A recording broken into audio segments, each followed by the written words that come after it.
And welcome to my weekly vlog. I was going to say blog. Welcome to my weekly vlog, my video log of my author journey. So thank you for joining me this evening. As you're joining, whether it's live or the replay, go ahead and say hello in the comments so I can know who's following my journey.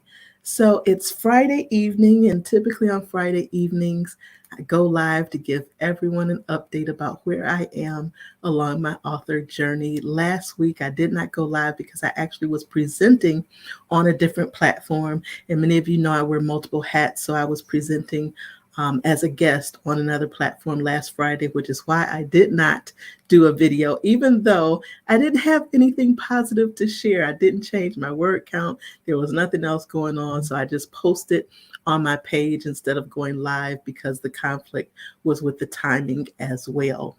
So brand new week, brand new stats to share.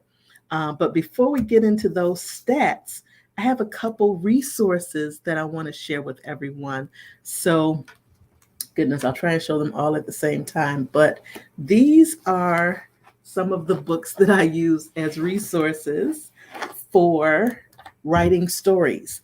And I absolutely love this collection. I absolutely love these authors. And I'll go through the 5 copies that I have. This is not an exhaustive list. There are multiple other titles that I don't have yet, but I had to put myself on a leash and stop buying books for a minute. And those of you who know I'm such a book nerd, there's always something in my Amazon cart that I want to purchase as far as a book. But these are the 5 that I currently have in my possession. These first 2 I had longer than the others. I got 3 of them last year, and then I've got the first 2 that I'll talk about probably 5 years ago.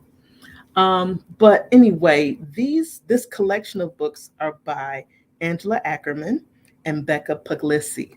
And the first one, I don't know if you can see that, is the Emotional Wound Thesaurus. So the Emotional Wound Thesaurus is a writer's guide to psychological trauma. And all of these books are for writers helping writers.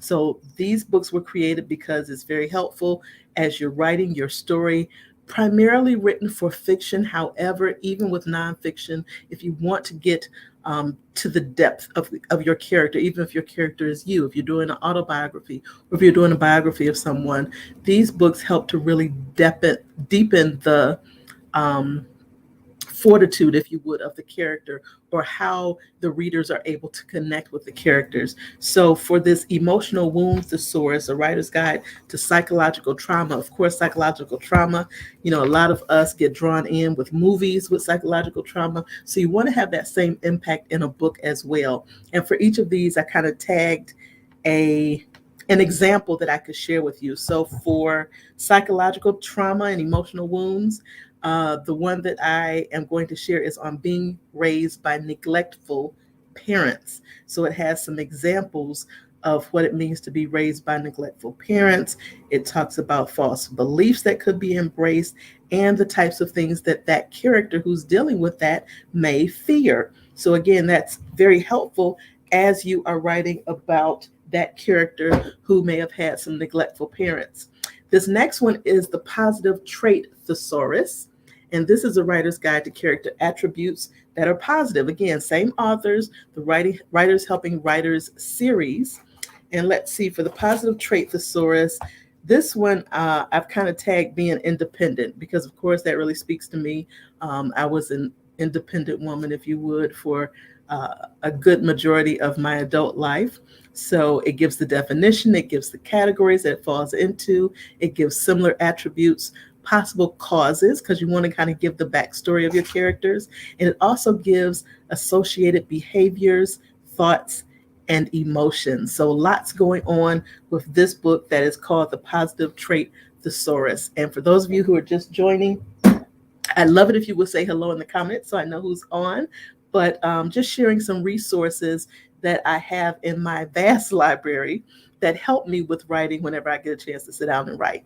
So the next one is the Negative Trait Thesaurus. And this is another one characters, but this time is dealing with character flaws. And again, these are all books from the Writers Helping Writers series by Angela Ackerman and Becca Puglisi.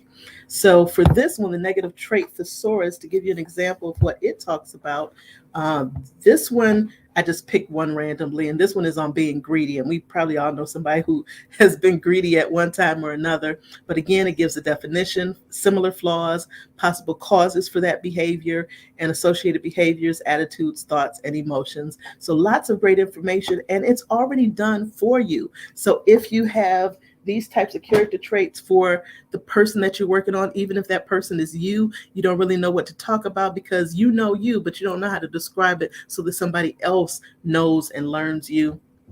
These are very helpful.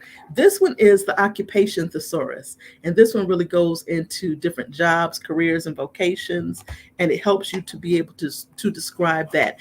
And for those of us who are writers, you know that it's very important for you to really do a full character interview on whoever your main character is, as well as the co-stars of the book, which would be your other protagonists or sometimes antagonists. So it has lots of different careers in here. The one that I tagged for tonight is a massage therapist. It gives an overview of the position, the training that's necessary, the useful skills, talents, or abilities. It talks about character traits, sources of friction for that occupation. And even if you want to add a little twist to the fictional stereotype. So lots of great information. And guess what? You don't have to go around bugging people that you know, trying to interview them to find out more about the occupation. It's already done for you in the occupation thesaurus.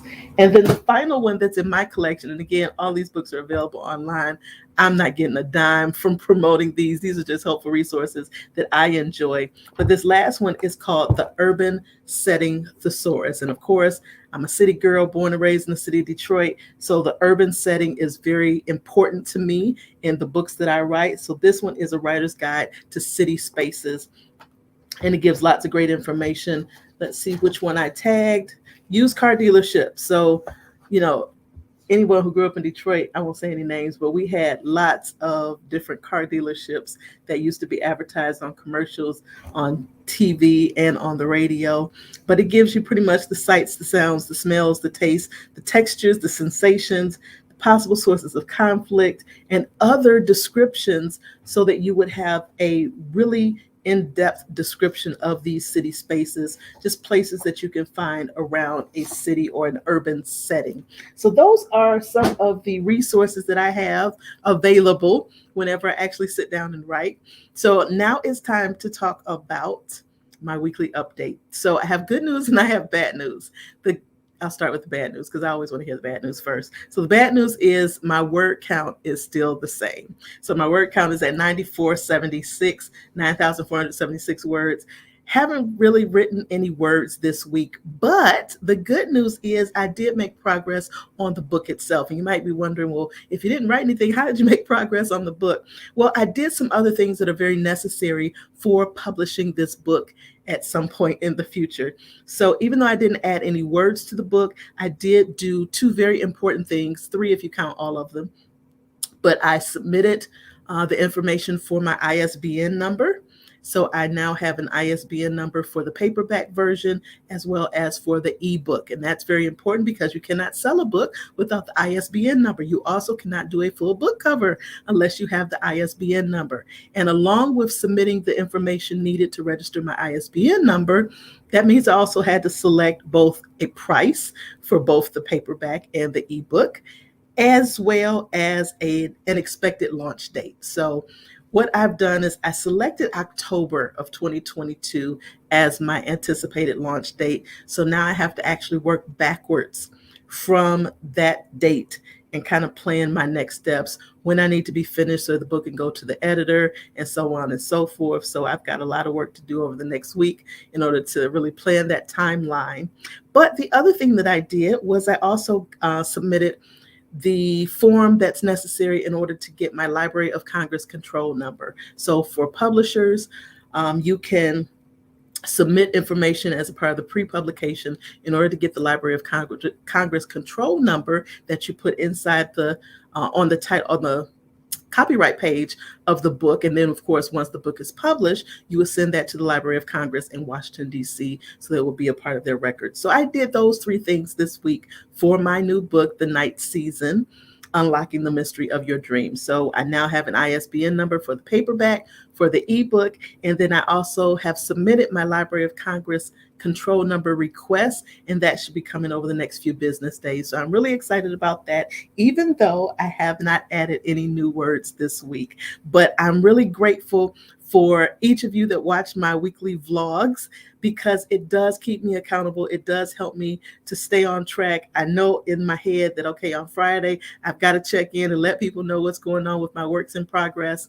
And it does help me to want to do something each and every week, because otherwise the weeks would just fly past and another year would pass and I'd look up like, oh man, I did not publish that book yet. So I'm grateful for that. I'm grateful for each one of you following my journey, and I hope that you have a wonderful weekend. Take care, everyone. Good night.